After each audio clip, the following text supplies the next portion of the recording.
Hello, I am Alex Manuel and I'm studying Level 3 Sports Coaching at Northants College. Today I'll be doing my presentation about funding on sport. So here we have the sports development continuum about football. So as you can see, we start off at foundation, then it goes to participation, performance and excellence.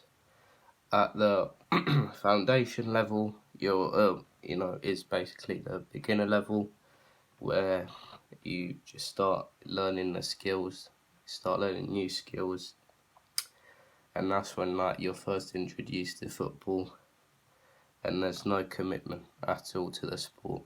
So that could literally be a PE lesson at school that you just do football, and that will be you being introduced to the sport.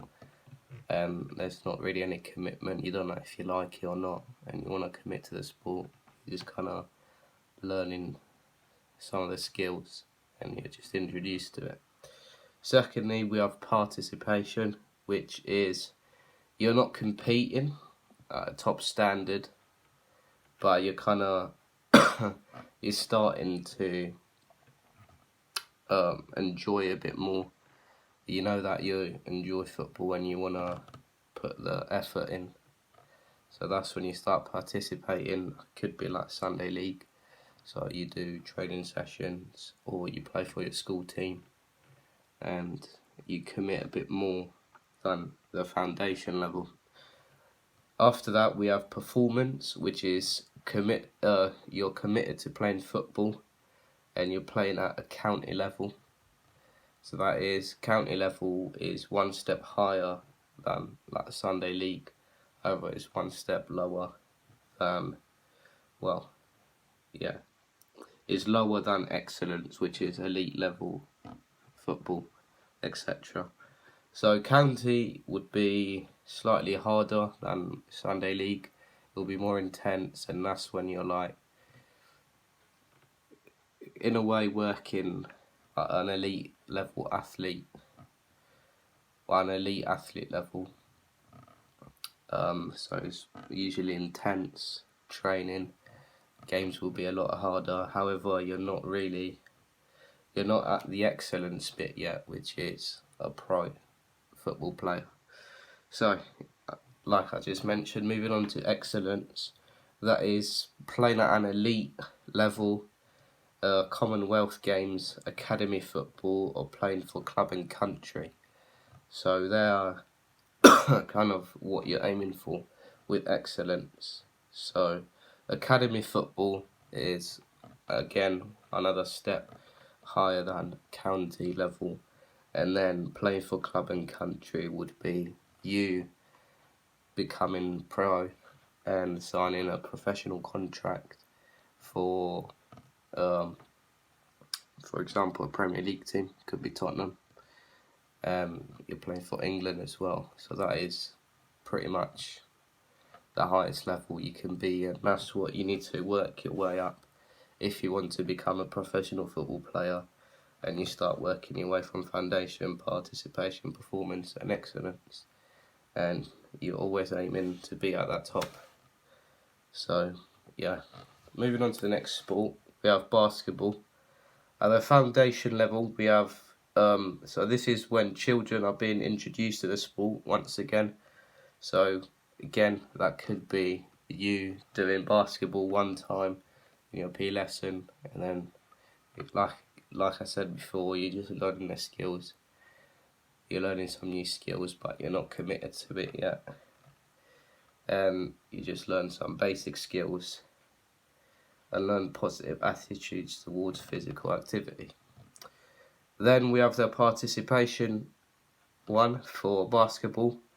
This usually enhances players from a young age, and puts them on a pathway where they can slowly progress, which then allows them to have to gain experience and knowledge, so they can put that into practice when they're at the age to be competing in higher leagues and levels. So, like I said before, participation, you kind of enjoyed basketball when you did it for the foundation level, and you start committing to it a bit more, and you're just gaining that experience and learning more skills, etc. That will help you in the future when you aim to play at the higher levels and the higher leagues. Then we have performance, which is, this would be like college basketball, where if you perform at a high enough standard in the league, you'll be able to then get drafted into the NBA. So this is usually in America, that is really being taken seriously, and that, which means performance, you start to get offers from different unis to go and get a scholarship there. And I think the highest one is like the NCAA, which is the highest league for like unis, and you compete in your region.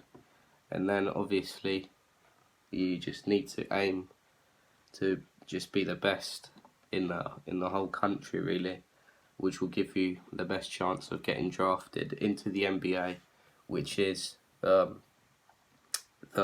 best league you can be in basketball in America. So the Junior NBA League was created for 11 to 13-year-olds. So that will be Year 7 and Year 8 boys and girls in secondary schools to participate in basketball. NBA basketball is the top league of basketball and the best level of basketball you can reach. So, as you can see, they're starting to give opportunities to younger kids to be at the excellence level with the Junior NBA League being created. However, if you're like 17, 18, going uni, doing your scholarship, that's when after that you'll start getting offers from the NBA and you could get drafted.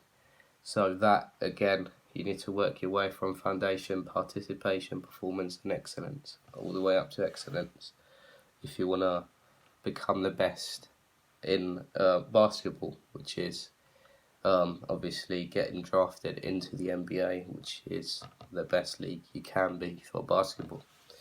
And third and final sport, we have cycling. Once again, foundation. This is when, once again, could be a PE lesson where you decided to just do cycling and you're just learning the skills, or it could be a cycle with your friends or whether at the park, etc. Something like that, where you're not really committed to it, you're just doing it, learning a few skills there and then, but not really putting any commitment into the sport. Then you have participation. This will be after cycling proficiency has been passed. The children might have enjoyed it, so they can carry on and do cycling in their spare time. So this could be you deciding, do you know what, I liked it at that foundation level, I enjoyed cycling, I want to move on to the participation, which could be going to a club that's local, which will be easier for you to access, and then start doing cycling there, and slowly starting to build up them skills. Then we have the performance level, which is, you're joining a club at a semi-pro level, so not really as casual as participation. For example, Welling Wheelers, this is how you could be scouted and signed by the national youth team. So you have opportunities and clubs such as Welling Wheelers. However, this could be slightly problematic if you're not in the area. So if you're not in Hertfordshire, it could be a bit of a problem. However, there's definitely other semi-pro level clubs that you can join around the country. And then you have the excellence level, which is obviously the Tour de France, is an annual men's multiple stage bicycle race primarily held in France, which also occasionally passing through nearby countries. This is the biggest stage in cycling, and what all cyclists aim to reach and win to become the best cyclist in the world. So obviously Tour de France is a really big thing in cycling and in the cycling world, and that's really where you want to be when you're at the excellence level. That's basically the pro level. That is the pro level of cycling, and that's when you compete for a few weeks in the Tour de France and aim to become the best in the world. And that, once again, you just need to start working your way from foundation, participation, performance, and get yourself in the excellence bit.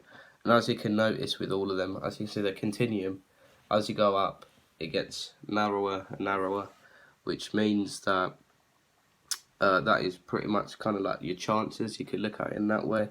So as you can see, you don't really have, there's a very slim chance of you getting to that excellence bit because there's not that many people, right? But that's why you need to aim when you're here or here or here, well, mainly these two, that you put in as much effort as possible and put in the work and try and learn the skills and master the skills and become the best you can be at that, in order to try and reach the excellence level for any sport that you're doing. Because as you can see, it can be difficult and there's not many people up there, and it's not an easy thing to be a pro and become a pro and be at, excellence. So next thing, we have the barriers that could affect you participating, etc. So we're going to run through a few. The first one, we have young people. So this could be a barrier because you could be too young to participate in a sport, to participate in the sport that you want to do.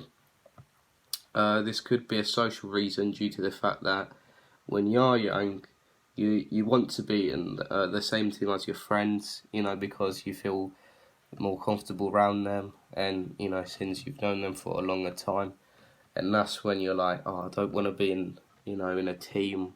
I don't know anyone, because you might be kind of scared to get to know and meet other people, and at the start you'll feel a bit lonely, and maybe that's not what you want, because you want to be able to go there and have fun, etc. So that's why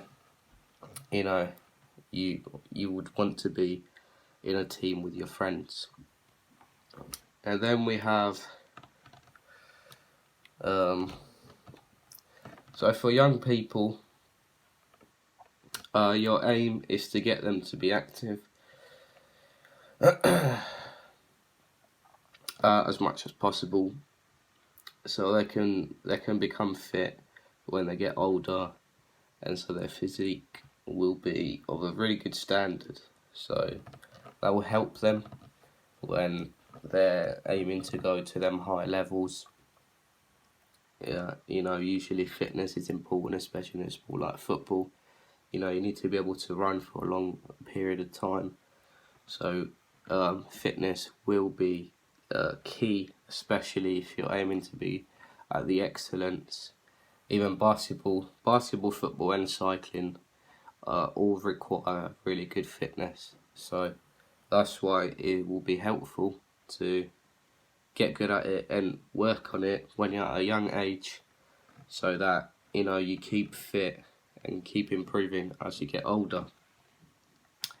So when I was young, I did get involved in sport. However, I was always had a chubby build, which meant that I had to carry more weight, which affected my stamina and meant that I would get tired easily. However, now I'm still keeping active and all that, and I'm working to improve my build, which will help me. It will mean that I will have to carry less weight, which is good. I won't get tired as easily, which will help my stamina.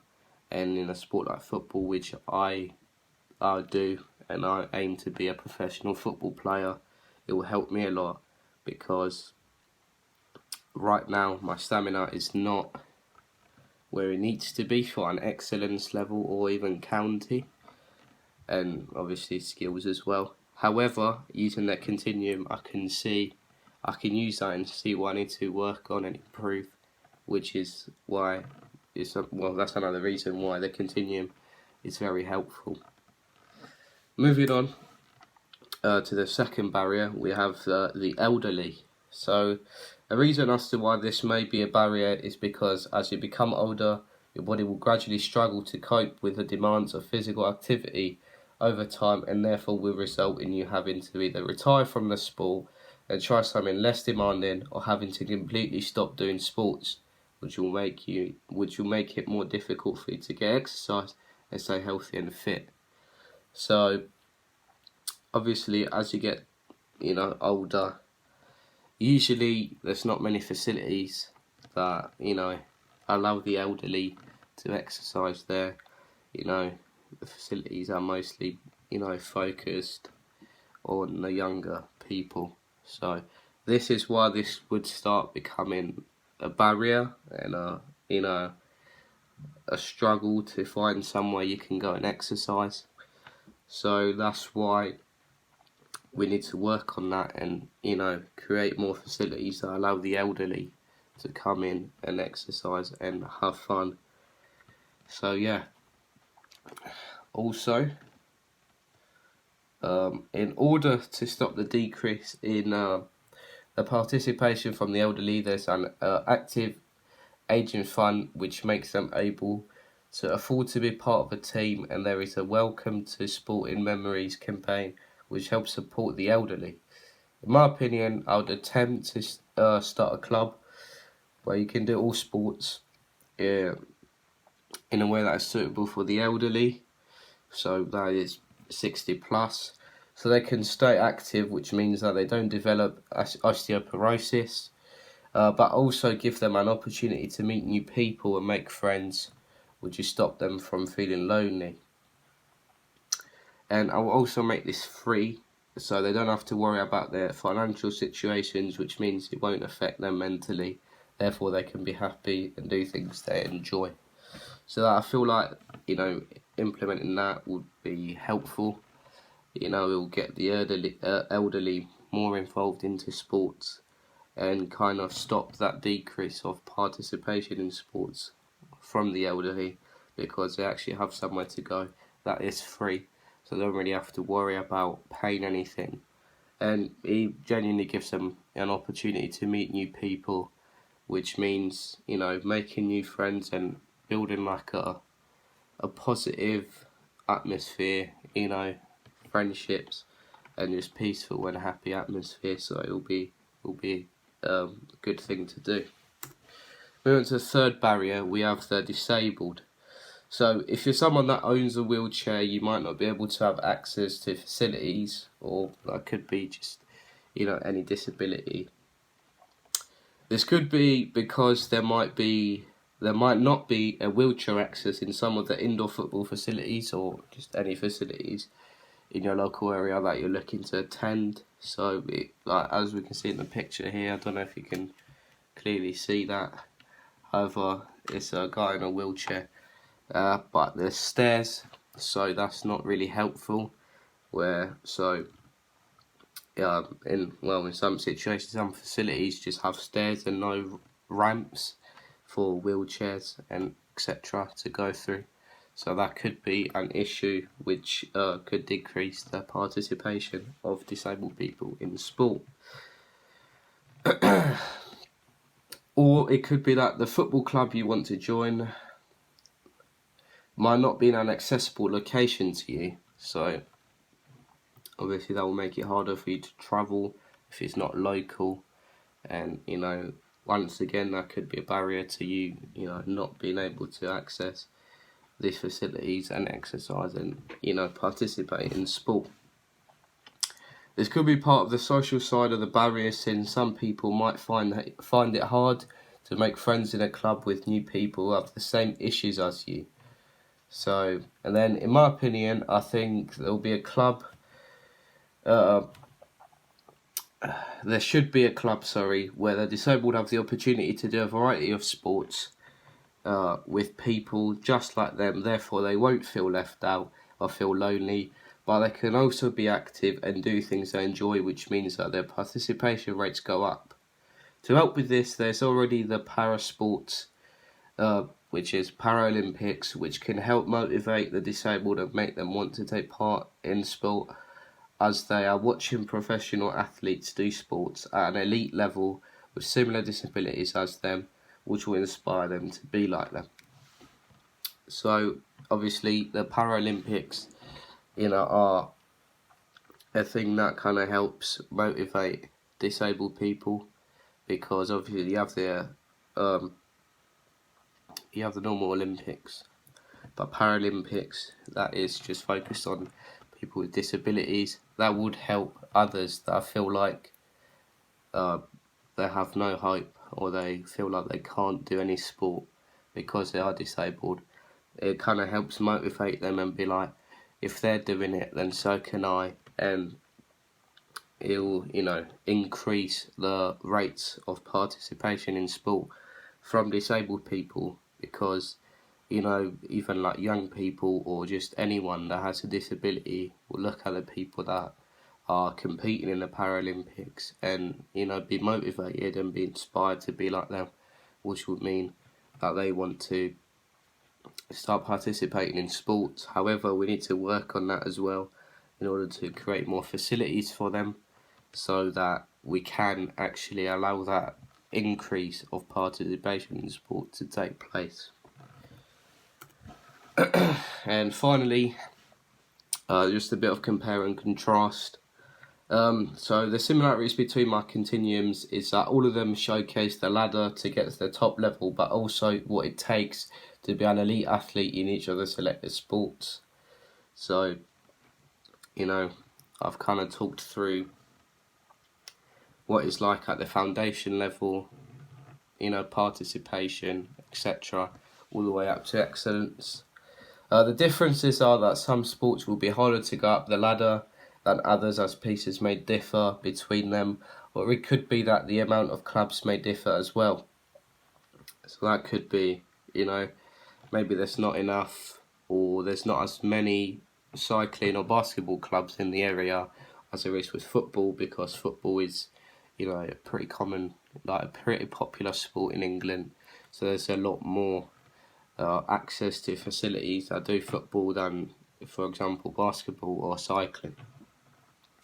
For me, the football one is the most important one, as my dream is to become an elite footballer. So the path shown is what I need to follow to achieve my dreams.